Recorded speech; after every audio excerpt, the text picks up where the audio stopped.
अस्सलाम वालेकुम, सब कैसे हैं। उम्मीद है कि आप सब अच्छे होंगे। रमज़ान के रोज़े रखने के साथ साथ ईद की तैयारियां भी बहुत ज़ोरों शोर से चल रही होंगी और कपड़ों जूतों के अलावा फेस ब्यूटी और हेयर ब्यूटी भी चाहिए होगी। तो इसके लिए मैं काशी से हेयर कट सिखाने लगी हूँ, जो देखने में भी और प्रैक्टिकल करने में भी बहुत आसान लगेगी। ये मेरी क्लाइंट के हेयर्स हैं, आपने देख लिए।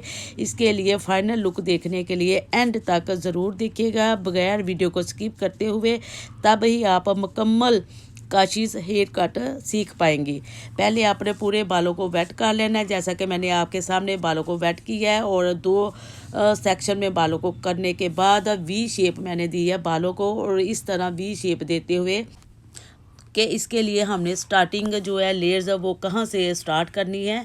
तो इस तरह हम जो हमने वी शेप में जो कट किए थे बाल, उसको गाइडलाइन बनाते हुए इस तरह हमने पीछे से भी वो सेक्शन लेते हुए साथ साथ हमने उसको लेयर शेप में जो है ना वो इस तरीके से कटिंग करते जाना है।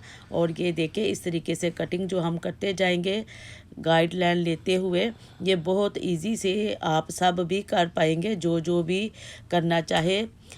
जो न्यू ब्यूटिशियन है वो भी, और जो यानी कि हाउस वाइफ है वो भी अपने बच्चों की कटिंग इस तरीके से कर सकती है। और इसी तरीके से गाइडलाइन लेते हुए हम ये सारा जो है सारे बालों की सेक्शन बनाते हुए छोटे छोटे सेक्शन लेते हुए हम इसको कट करते जाएंगे।